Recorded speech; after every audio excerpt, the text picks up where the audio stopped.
In 1941, 2 years after arriving in New York, Carmen Herrera was living just a few blocks away from the Whitney on 8th Street.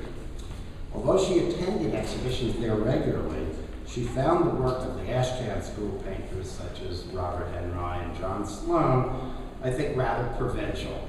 But she did admire Davis's work, which is great to have on view for an overlap of just 2 weeks, and Georgia O'Keeffe, who she loved, and she really considered one of her great gods, as she said. Sadly, though, Carmen did not become part of the Whitney Circle in those early days and wasn't collected by the museum. By her own estimation, Herrera didn't fully emerge as a painter until she returned from Europe in 1954, and it wasn't until many decades later that the art world, and the larger world began to acknowledge her importance. And it's hard to believe that even today, the work of this 101-year-old Cuban artist is not more widely known. As she said, a Latin woman painter, in the manner that I did, stood no chance. And I'm happy to see that she finally did get her chance. Herrera exemplifies what it means to be an artist. She's tough-minded. She's committed to the process of discovery, making, invention, despite the often painful lack of recognition.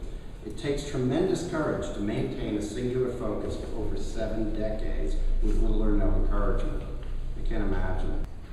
So the genesis of this exhibition was the search for a Carmen Herrera painting to acquire for the Whitney's collection. But it's only when you see several, and you see them in the flesh, that you understand and appreciate the precision and intelligence of each of her decisions, the proportions of color, the subtle inflections of an angle, the way a work reads from various vantage points.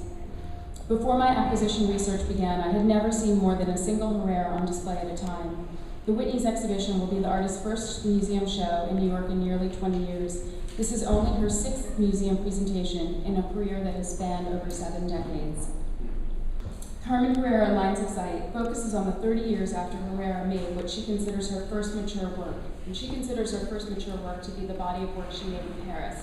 And she went to Paris in 48, so that's 48 to about 53. It was during these 3 decades, 1948 to 1978, that Herrera established a set of visual concerns that can be traced across the subsequent decades of her career, and which continue to occupy her today.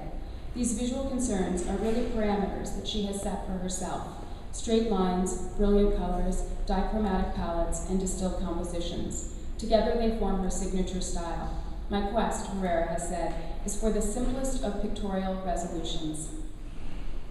This exhibition is about Herrera finding that signature style and then mining it to glorious effect.